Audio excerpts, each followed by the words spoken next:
Good morning, students. Come to the grammar topic, note making. What is the topic? Note making. Okay. Subject English.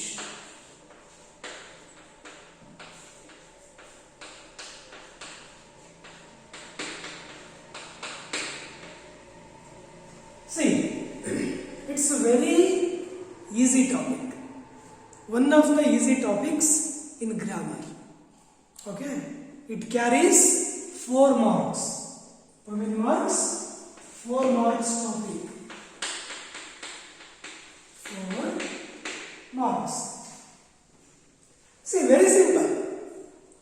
There is one paragraph given, and below you see the boxes. 8 boxes. Each box carries half marks. Okay. See, so this is what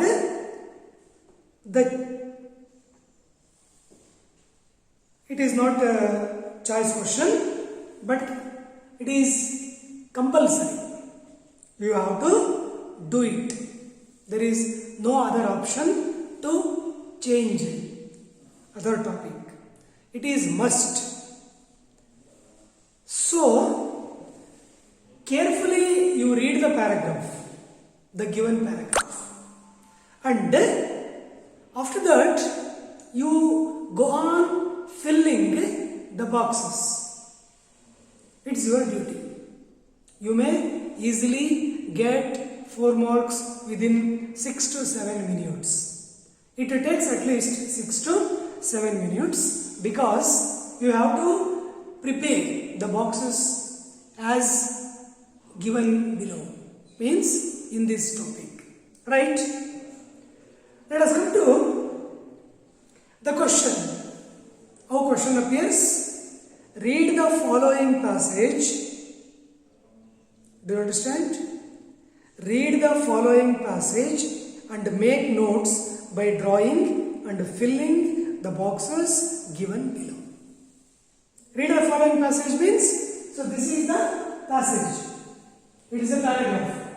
One paragraph ಇದೆ. And make notes. What is the topic? Note making. Means make notes. How? By drawing. You have to draw the boxes. By drawing and filling the boxes. See, it is compulsory. If you don't make boxes, your marks may reduce. Not actually, but this is the procedure. You have to write the boxes also, because draw. The word drawing is given. By drawing means by making like this and filling the boxes. The applied question is given like this, so that you have to prepare boxes in your answer sheet. Okay. Don't write paragraph. Don't write passage. Passage barkabedi. Boxes anna barkodi. Write correct question number. Okay. And then go on filling the boxes. See, this is the passage. What is? We can classify Elizabethan theatres into 2 main groups. ಶೇಕ್ಸ್ಪಿಯರ್ನ ಪೀರಿಯಡಲ್ಲಿ Elizabeth ಥಿಯೇಟರ್ನ 2 ಗುಂಪುಗಳಾಗಿ classify ಮಾಡಿದ್ರು. ಎಲಿಜಬೆಥನ್ ಥಿಯೇಟರ್ನ ದೋಸ್ within the London district, ಅಂದ್ರೆ London district ಒಳಗೆ ಇರತಕ್ಕಂಥದ್ದು ಒಂದು, and those located throughout the English as playhouses. See, ಇನ್ನು ಯಾವುದು play houses ಆಗಿ ಕಟ್ಟಿದ್ರು. ಒಂದು located within the London city. ಗೊತ್ತಾಯ್ತಾ? In this way there are 2 classification of Elizabethan theatres in London. ಅವಾಗ ಎಷ್ಟು? 16ನೇ ಶತಮಾನದ ಕೊನೆ ಮತ್ತು 17ನೇ ಶತಮಾನದ ಪ್ರಾರಂಭ. End of the 16th century and the beginning of the 17th century. Okay, within the London district and those located throughout the English countryside, means ಹಳ್ಳಿಗಳಲ್ಲಿ, ಲಂಡನ್ನಿನ ಹೊರಗಡೆ. ಹೀಗೆ ಎರಡು ರೀತಿ ಇವನ ಥಿಯೇಟರನ್ನ, ಎಲಿಜಬೆಥನ್ ಥಿಯೇಟರ್ನ ಕ್ಲಾಸಿಫೈ ಮಾಡಲಾಗಿದೆ. The theatres within the London, London ಒಳಗಡೆ ಇರ್ತಕ್ಕಂಥ ಥಿಯೇಟರ್ಗಳು ಕ್ಯಾನ್ ಬಿ ಫರ್ದರ್ ಕ್ಲಾಸಿಫೈಡ್, ಮತ್ತೆ ಅವನ್ನ ಕ್ಲಾಸಿಫೈ ಮಾಡಲಾಗುತ್ತೆ. ಯಾವುದು? Within the London classified as play houses. ಗೊತ್ತಾಯ್ತಲ್ಲ? What are the 3 categories, types? Play houses, in-house and private theaters. Okay, there are 3 classification of inside country, inside London city: playhouses, vineyards and private theaters.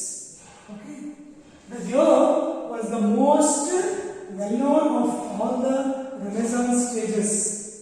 See, ಆ ಎಲ್ಲಕ್ಕಿಂತ ಚೆನ್ನಾಗಿರೋ theatre ಅಂದರೆ globe. ಇವತ್ತಿಗೂ ಇದೆ ಲಂಡನ್ನಲ್ಲಿ.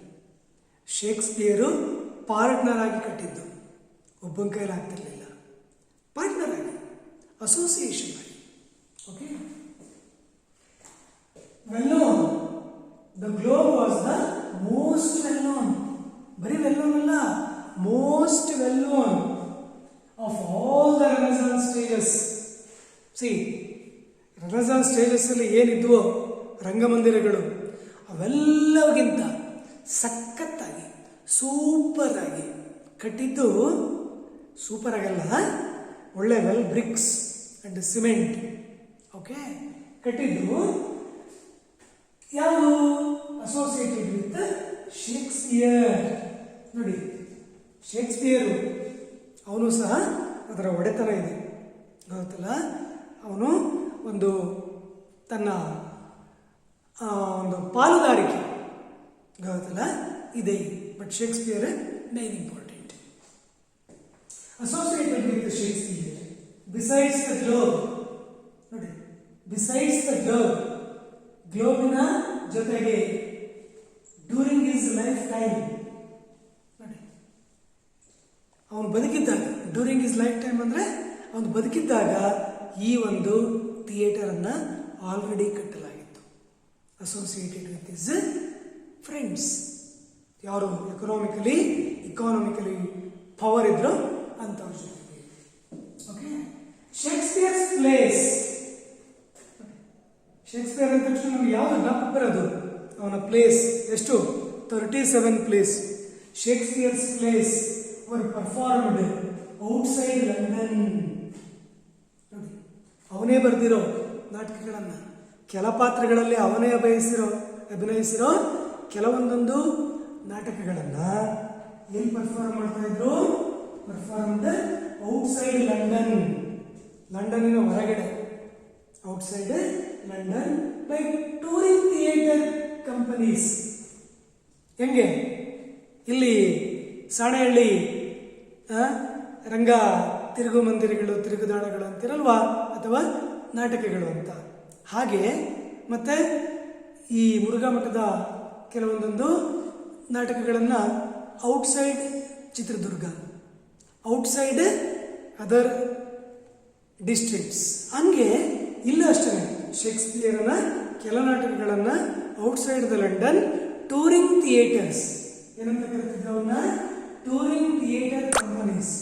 ಅಂದರೆ tour ಹೋಗೋದಪ್ಪ ಎಲ್ಲ. ಈ ಹಳ್ಳಿಗಳ ನಾಟಕ ಆಡುವಾಗ ಗೊತ್ತಲ್ಲ, ಈ ಕಂಪನಿಯವರು ತಗೊಬರಲ್ವೇ ಪರದೆಗಳು, ಕಾಸ್ಟ್ಯೂಮು, ಕ್ಲಾತ್ಸು, ಆ ರೀತಿ touring companies all over the country. 16-17ನೇ ಶತಮಾನದಲ್ಲಿ ಈಗ ನಂಗೆ ಎಲ್ಲಿ ಮೊಬೈಲ್ಗಳಿದ್ವು?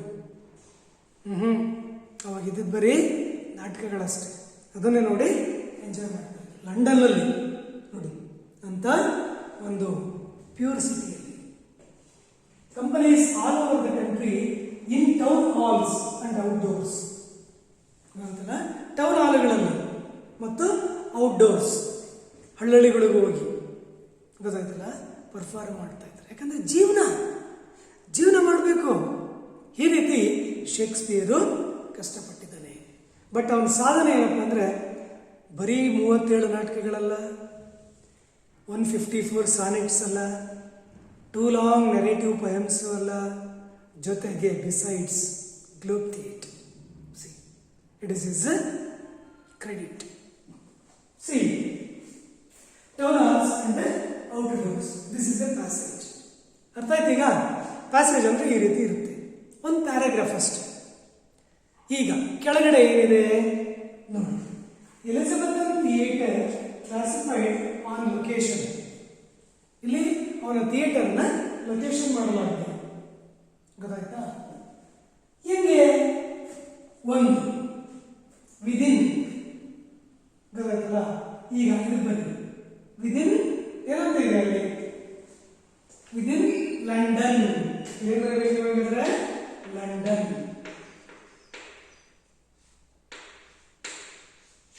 ಗೊತ್ತಾಯ್ತಾ? ಫಸ್ಟ್ ಮಾರ್ಕ್ಸ್ ಅಲ್ಲಿ ಏನ್ ಲಂಡನ್. ಎಷ್ಟು ಮಾರ್ಕ್ಸ್ ಬಂತು? ಅರ್ಧ. ಗೊತ್ತಾಯ್ತಾ? Within London. ಮತ್ತೆ countryside. Next further classified. ಇವನ ಈ ಲಂಡನ್ ಅಲ್ಲಿರೋ ಎಲಿಜಬೆಥನ್ ಥಿಯೇಟರ್ ಅಲ್ಲ ಮತ್ತೆ ಏನಾಗಿ ಕ್ಲಾಸಿಫೈ ಮಾಡಲಾಗಿದೆ? Second one play houses. First one ಯಾವುದು? Play houses. ಸೆಕೆಂಡ್ ಯಾವುದು? Inn yards. Inn yards. Third one ಯಾವುದು? Private theatres. Private theatres. ನೀವು ಬಾಕ್ಸ್ ಮೊದಲೇ ಮಾಡೋಕೆ ಹೋಗಬೇಡಿ, ದಯವಿಟ್ಟು ಬರೀರಿ. ವರ್ಡ್ಗಳನ್ನು ಬರೆದು ಆಮೇಲೆ ಬಾಕ್ಸ್ ಮಾಡಿ. ಯಾಕಂದ್ರೆ ನೀವು ಸಣ್ಣ ಬಾಕ್ಸ್ ಮಾಡಿರ್ತೀರ, ಇಲ್ಲೇನೋ ನಾವು ಚಾಕ್ಪೀಸಲ್ಲಿ ಅಳಿಸ್ತೀವಿ, ಅಲ್ಲಿ ಪೆನ್ನಲ್ಲಿ ಅಳಿಸಕ್ಕೆ ಬರಲ್ಲ. So don't make boxes first write answer and make boxes. Okay, this is the best way. Score ಮಾಡಬೇಕು ಅಂದರೆ ಎಲ್ಲ ಟ್ರಿಕ್ಸು ಯೂಸ್ ಮಾಡಬೇಕು. ಓಕೆನಾ? See play houses, in yards, private theatres. ಅಲ್ಲಿ ಎಷ್ಟು ಮಾರ್ಕ್ಸ್ ಬಂತು? 2. ನೋಡಿ, ಅಲ್ಲೇ ಇದೆ ಎಲ್ಲ. Everything is there. You have to answer it. Okay, next see most well known theatre. Which one is the most well-known theatre? Globe. What is the answer? Globe. Well-known theatre. Arda marks. Globe associated with. ಮತ್ತೆ ಇದು ಯಾರ ಜೊತೆಗೆ associate ಆಗಿದೆ globe? Shakespeare. Why? Because there is partnership of Shakespeare is there. Okay? He is one of the partners of Globe Theatre associated with Shakespeare. His plays performed. His plays means Shakespearean plays performed. Where? Performed. One is, see, one is which one? Town halls. Where? Town halls. Town ಹಾಲ್ಗಳಲ್ಲಿ ಬೆಂಗಳೂರಲ್ಲಿ ಇದೆಯಲ್ಲ town hall ಅಂತ. Most of the functions, most of the ceremonies are going on there. Town hall ದೊಡ್ಡದೊಡ್ಡ ಸಖತ್ತಾಗಿದೆ ಬೆಂಗಳೂರಲ್ಲಿ. ಹೀಗೆ ಇವನ ನಾಟಕಗಳನ್ನು ಎಲ್ಲೆಲ್ಲಿ ಪರ್ಫಾರ್ಮ್ ಮಾಡ್ತಾ ಇದ್ರು? Town halls. ಎರಡನೆಯದು ಔಟ್ಡೋರ್ಸ್. ಓಕೆ, ಸಾರಿ, ಮೋಸ್ಟ್ ವೆಲ್-ನೋನ್ ಥಿಯೇಟರ್ ಯಾವುದು? Globe. Associated with Shakespeare. Is A place performed ಎಲ್ಲಿ?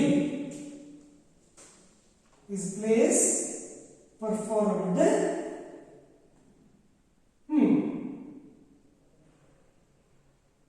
ಇಲ್ಲಿದೆ ಬಾಕ್ಸ್. ಇದಲ್ಲ? ಸಾರಿ,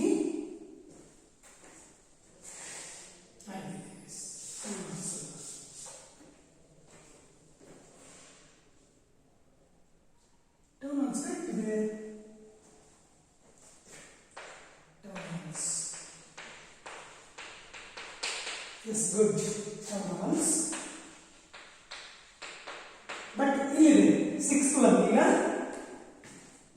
ಸೆಕೆಂಡ್ ಥರ್ಡ್ ಫೋರ್ತ್ ಮುಗಿತು 5th ಗೊತ್ತಾಯ್ತಲ್ಲ ಯಾವುದು globe theatre associated with Shakespeare is place performed ಗೊತ್ತಾಯ್ತಲ್ಲ ಇಸ್ ಪ್ಲೇಸ್ ಪರ್ಫಾರ್ಮ್ಡ್ ಎಲ್ಲೆಲ್ಲಿ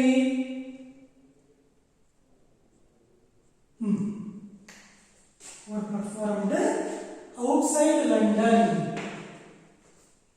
Okay, is place performed outside London. Don't confuse ಯಾಕಂದ್ರೆ ಅಲ್ಲಿ ಬಾಕ್ಸ್ಗಳು ವೇರಿಯೇಷನ್ ಆಗಿದ್ದಾವೆ ಆ ಕಡೆ ಬರ್ತಿರೋದ್ರಿಂದ it is little bit confused but you don't confuse. Okay, I clarify your doubts. See is place performed 6th ಎಲ್ಲಿ outside London. Okay,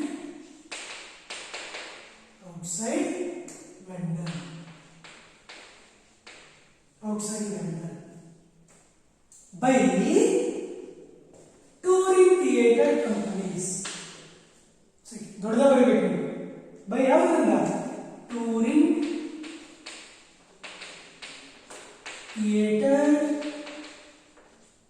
companies.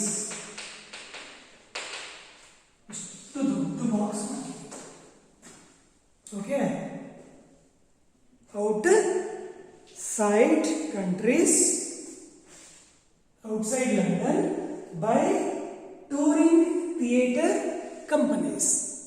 Okay na, touring theatre companies. Next, companies in town halls. What is the last answer? Correct, but ಮುಂಚೆ town halls and outdoors.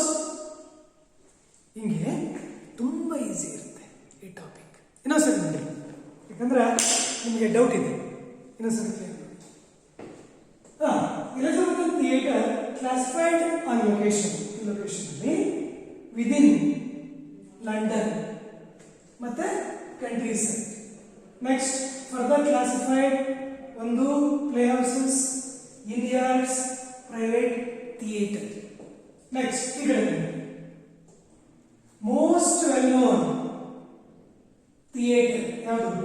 Globe associated with Shakespeare is place performed outside London by touring theatre companies in town halls and outdoors.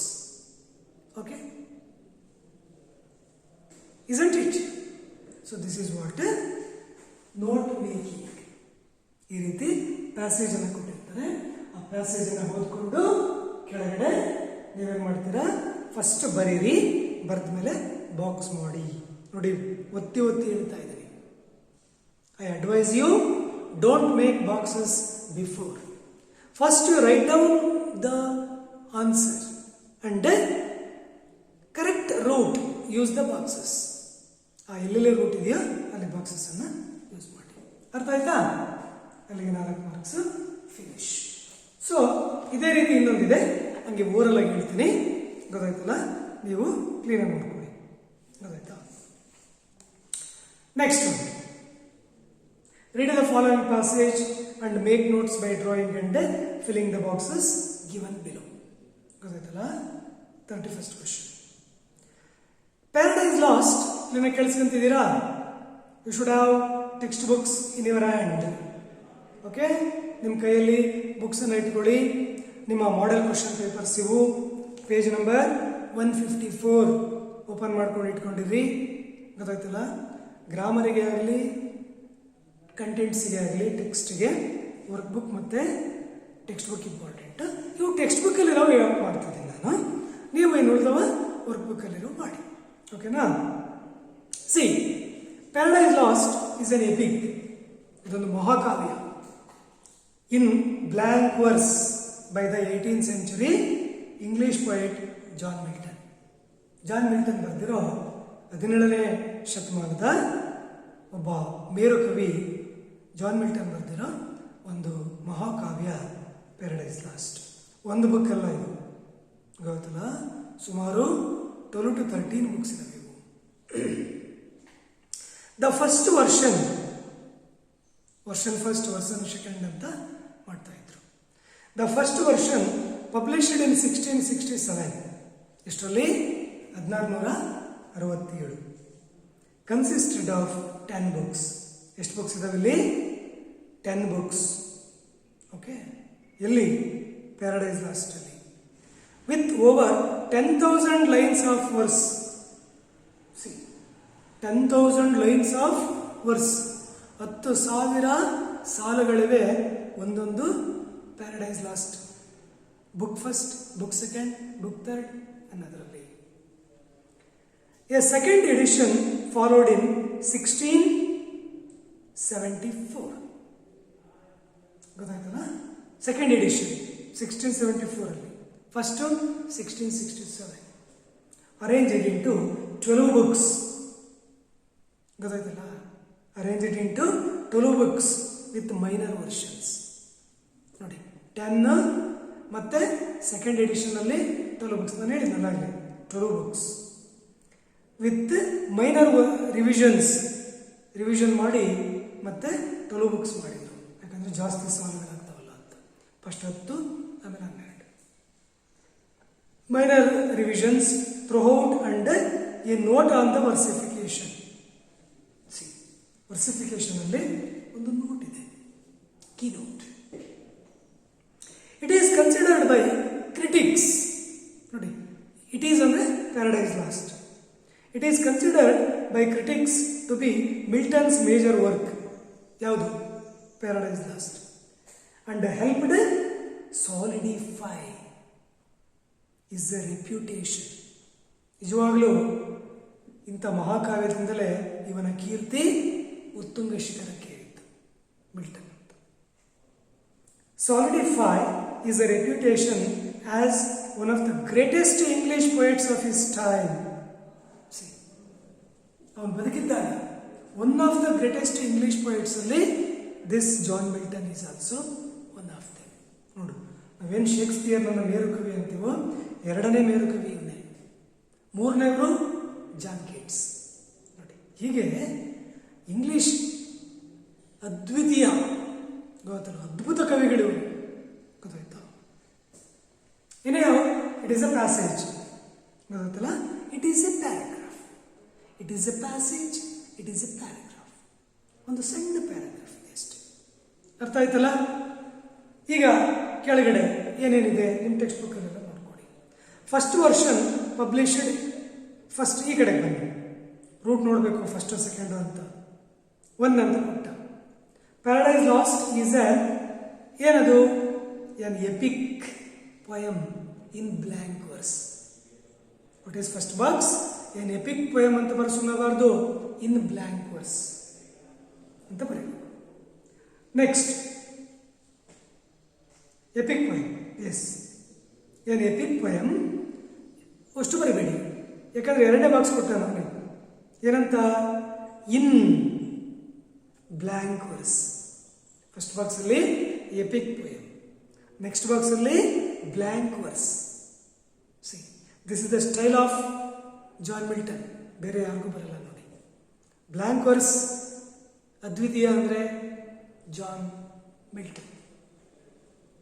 Okay, next first version published in ಇಸ್ವಿ year 1667. ನೋಡಿ, 1.5 marks ಬಂತು. 1667 ಅವನೇ ಮತ್ತೆ root ತೋರಿಸ್ತಾ. Considered ಏನಂತ ಇದನ್ನು consider ಮಾಡಲಾಗಿದೆ? Consisted ಅಲ್ಲ, ಕನ್ಸಿಸ್ಟೆಡ್ ಎಷ್ಟು? 10 books. ಗೊತ್ತಾಯ್ತಾ? 10 books ಅಂತ ಬರೀಬೇಕು ನೀವು. Consisted 10 books. ನೀವು ಬೇಕಾದ್ರೆ ಲಾಂಗ್ ಬಾಕ್ಸ್ ಮಾಡ್ಕೊಂಡು 10 books with over 10,000 lines of verse ಅಂತ ಬರೆದ್ರೂ ಅಡ್ಡಿ ಇಲ್ಲ, ಅಥವಾ 10 books ಅಂತ ಬರೆದ್ರೂ ಅಡ್ಡಿ ಇಲ್ಲ. ನೆಕ್ಸ್ಟ್ ಸೆಕೆಂಡ್ ವರ್ಷನ್ ಅವರೇ ಕೊಟ್ಟ ಅಲ್ಲ, ಕನ್ಸಿಸ್ಟೆಡ್ 10 books ಅಷ್ಟೇ ಫಸ್ಟ್ ಬಾಕ್ಸಲ್ಲಿ, ಯಾಕಂದ್ರೆ ಕೆಳಗೆ ಕೊಟ್ಟದಾಗಲಿ. ವಿತ್ ಅಂತ ಅವನೇ ಕೊಟ್ಟ, ಮತ್ತಿನ್ನೊಂದು ಬಾಕ್ಸ್ ಮಾಡ್ದ. ವಿತ್ ಎಷ್ಟು ಓವರ್ 10,000 ಲೈನ್ಸ್ ಆಫ್ ವರ್ಸ್ ಅಥವಾ 10,000 ಲೈನ್ಸ್ ಅಂತ ಬರೆದ್ರು ನಡೆಯುತ್ತೆ. ಇಲ್ಲಿ 5th ಬಾಕ್ಸ್ ಅಲ್ಲಿ 4th ಬಾಕ್ಸ್ ಅಲ್ಲಿ ಕನ್ಸಿಸ್ಟೆಡ್ 10 ಬುಕ್ಸ್ ಅಷ್ಟೇ, ಬರೀ 10 ಬುಕ್ಸ್. ಕನ್ಫ್ಯೂಸ್ ಆಗಬೇಡಿ, ಅರ್ಥ ಆಗ್ತಿದೆಯಾ? ನೆಕ್ಸ್ಟ್ ಸೆಕೆಂಡ್ ವರ್ಷನ್ ಈ ಕಡೆಗೆ ಬನ್ನಿ. ಸೆಕೆಂಡ್ ವರ್ಷನ್ ಪಬ್ ಇನ್ ಅಂತ ಇದೆ, ಅಂದರೆ ಪಬ್ಲಿಷ್ಡ್ ಇನ್ ಅಂತ. ಎಷ್ಟರಲ್ಲಿ? 1674 1674. ಓಕೆ. ಕನ್ಸಿಡರ್ಡ್ ಬೈ ಕ್ರಿಟಿಕ್ಸ್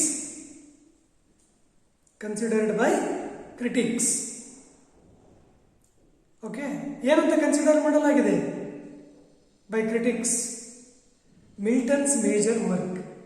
ನೋಡಿ ಈ ಕಡೆ ಆಗಿದ್ದಾರೆ. ಮತ್ತೆ ಈ ಕಡೆಗೆ ಬರೋಣ. ಅರೇಂಜ್ಡ್ ಇಂಟು ಹೆಂಗೆ ಅರೇಂಜ್ ಮಾಡಲಾಗಿದೆ? Arranged into